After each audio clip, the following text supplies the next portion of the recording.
vous retrouve avec une vidéo pour vous présenter un monoeil tout à fait particulier, celui que j'ai choisi. Alors, vous allez me dire, tu vas nous parler du monoeil, mais franchement, t'arrives après la guerre? Non.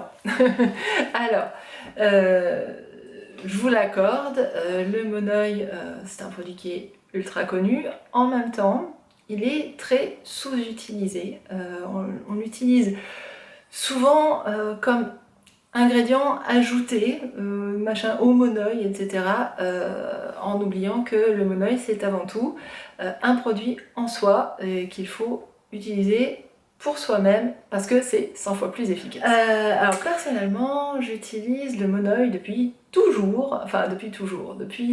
que je suis en âge de m'acheter mes cosmétiques moi-même, c'est-à-dire depuis que j'ai de l'argent de poche en fait, ça date de mon adolescence, mon histoire d'amour avec le monoeil. C'est quelque chose à quoi j'accorde de l'importance et avec le temps j'ai essayé d'emmagasiner un petit peu de savoir au sujet du monoeil. Alors, pourquoi c'est intéressant d'utiliser du monoeil? Parce que le monoeil est produit à partir de l'huile de coco.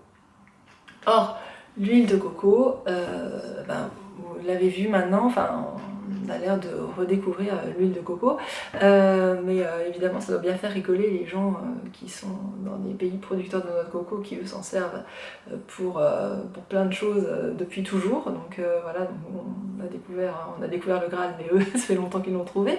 Et maintenant vous voyez passer des tas de vidéos sur l'huile de coco, etc. Donc le monoeil en fait est produit à partir, c'est de l'huile qui est produite à partir de la noix de coco.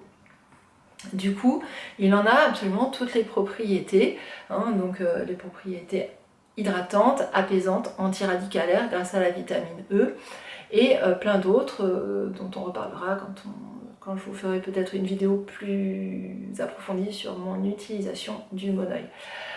En attendant, on retrouve toutes ces propriétés de l'huile de coco dans le monoeil avec en plus celle je retrouve lorsque vous avez du monoeil à la fleur de tiare, s'ajoutent aussi les propriétés des fleurs de tiare dans lesquelles qu'on a fait infuser dans l'huile de coco. Alors, comme je vous le disais, j'utilise depuis très très très longtemps du monoeil pour plein de choses. En fait, du coup, je fais très attention à la qualité du monoeil.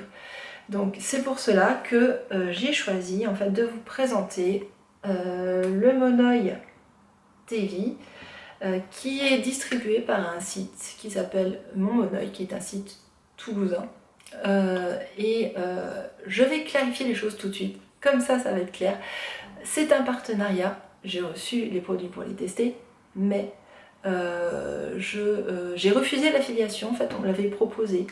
Je l'ai refusé parce que comme ça au moins vous êtes sûr que ce que je vous dis c'est quelque chose de sincère. Voilà, comme ça au moins ça le mérite d'être clair et comme ça c'est fait. Alors pourquoi j'ai choisi d'utiliser ce monoeil-ci? Parce que d'abord il a la caractéristique qu'il faut absolument rechercher dès lors qu'on utilise du monoeil. C'est ceci, vous avez un logo qui est tout à fait identifiable, donc c'est le logo qui vous garantit que votre monoeil est bien d'appellation contrôlée. Vous savez que le monoeil est un produit vraiment tahitien et donc il faut vraiment rechercher le monoeil de Tahiti et pas des huiles au monoeil ou je sais pas quoi, toutes les appellations que vous pouvez trouver et qui essayent de biaiser et de faire croire que c'est du monoeil. Monoeil, donc ça signifie huile parfumée à la façon tahitienne, c'est-à-dire normalement à la fleur de tiare. Mais vous allez voir qu'on peut avoir d'autres parfums éventuellement. Ensuite, pourquoi est-ce que j'ai choisi le monoeil Tevi? Parce que il respecte en fait ce que je demande à un monoeil, donc d'une part l'appellation d'origine, mais aussi du point de vue des parfums. Donc là, vous avez le monoeil, on va dire le plus classique, hein, celui donc, qui est parfumé à la fleur de tiare.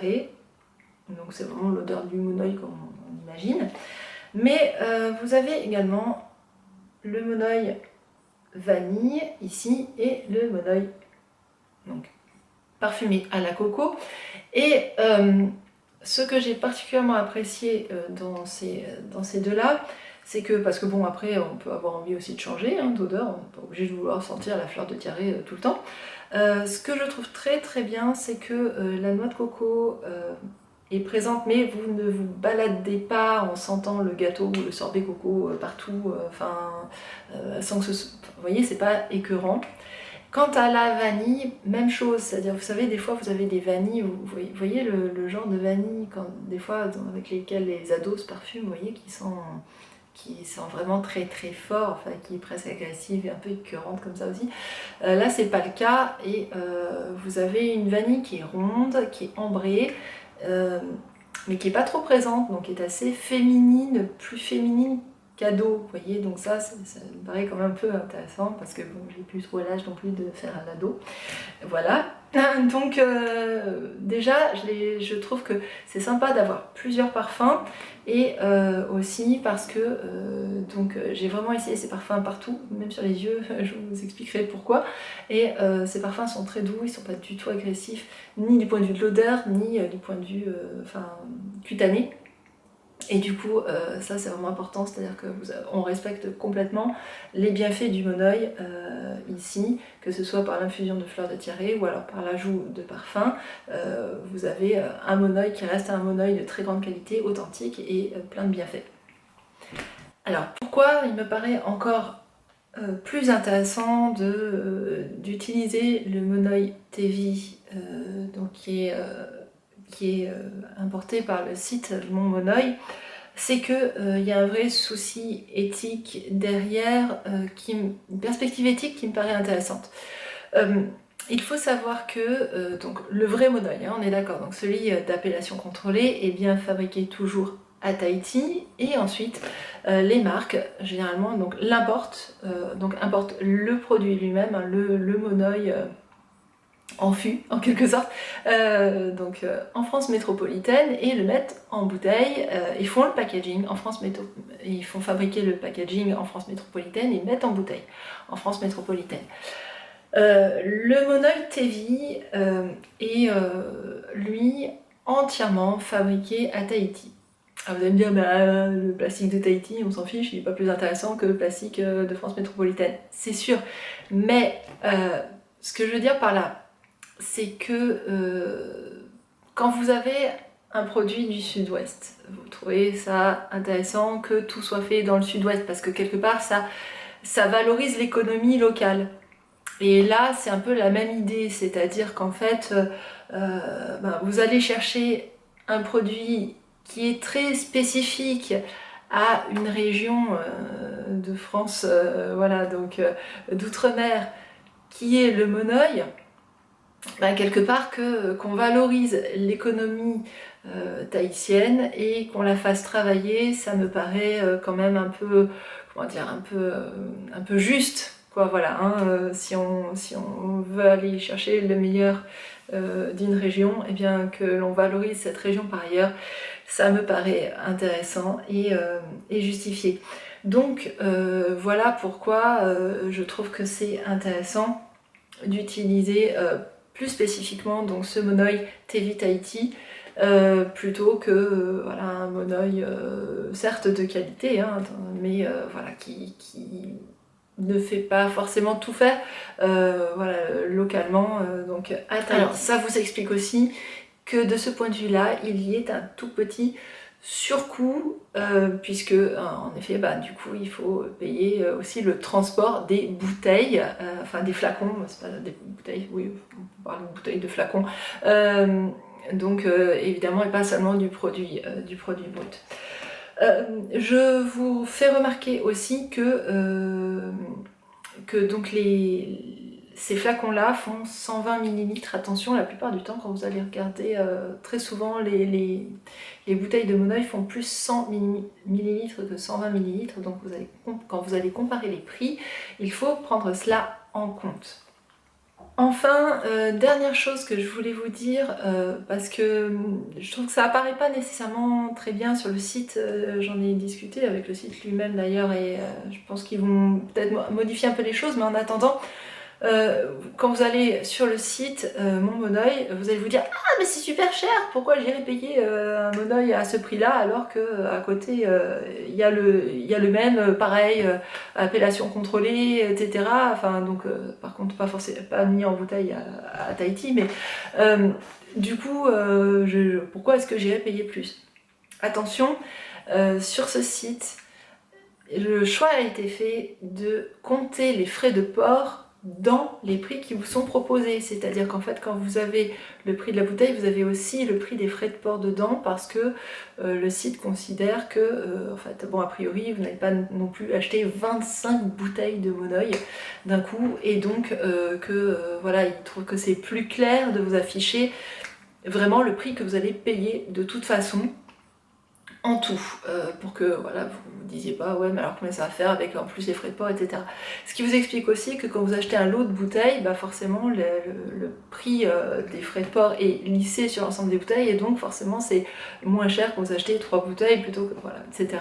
Hein, donc je voulais vous préciser ça pour que vous n'ayez pas l'impression d'un décalage de prix indécent qui se justifierait pas. Pas du tout, c'est pas ça, c'est que voilà, c'est une politique en fait du site qui veut avoir un affichage le plus clair possible sur le prix que vous allez payer en définitive. Enfin, dernière chose que je trouve intéressante, c'est que je vous parlais des bienfaits du Monoeil en ouverture de cette vidéo. Et donc de ce pourquoi le Monoeil est efficace, et on redécouvre maintenant les bienfaits de l'huile de coco, enfin ce qu'il y a dedans. C'est ce que je vous évoquais au tout début de cette vidéo et qui expliquait que ce soit un produit que j'utilise depuis très très longtemps. Mais il y a ce que je trouve bien aussi sur le site Mon Monoeil qui distribue le Monoeil TV Tahiti, c'est que ce site cherche vraiment à faire la promotion du Monoeil en tant que produit traditionnel, et à le faire redécouvrir avec toutes les possibilités qu'il offre. Donc pour ma part, je vous proposerai plus tard des vidéos où je vous montre comment j'utilise le Monoeil dans ses différentes utilisations. Mais voilà, je trouve que c'est intéressant que ce site ait à cœur de promouvoir quelque chose qui fait partie du patrimoine français, puisqu'en fait, voilà, encore une fois, la Polynésie française est française, voilà, donc vous me dites, ouais, il faut promouvoir le Made in France, mais le Made in France, c'est aussi la Polynésie française, et il y a un savoir là-bas qui est un savoir cosmétique, et qu'il faut mettre en avant. Il y a une tradition autour du Monoeil. C'est un très joli produit, un produit qu'il faut redécouvrir, à qui il faut donner pleinement sa chance, et pour ça il faut cesser de simplement le limiter à une huile qui sert à cramer au soleil, parce que en fait c'est tout sauf ça. Voilà, le Monoeil n'est pas un produit qui est fait pour aller se faire un cancer de la peau encore plus vite au soleil, c'est même l'opposé. Donc je trouve que ce site voilà, remet les choses en perspective et cherche à redonner au Monoeil ses lettres de noblesse, et je trouve que c'est très très bien. Voilà, donc j'espère que je vous aurai convaincu de vous remettre au Monoeil, de le dédiaboliser, d'avoir envie de le redécouvrir sur le site Mon Monoeil, en attendant les vidéos que je vais vous proposer moi-même. Et donc je vous mets tout ce qui est nécessaire donc, dans les informations de cette vidéo. Et en attendant donc les prochaines vidéos sur le Monoeil, je vous dis à très très bientôt pour de nouvelles aventures cosmétiques.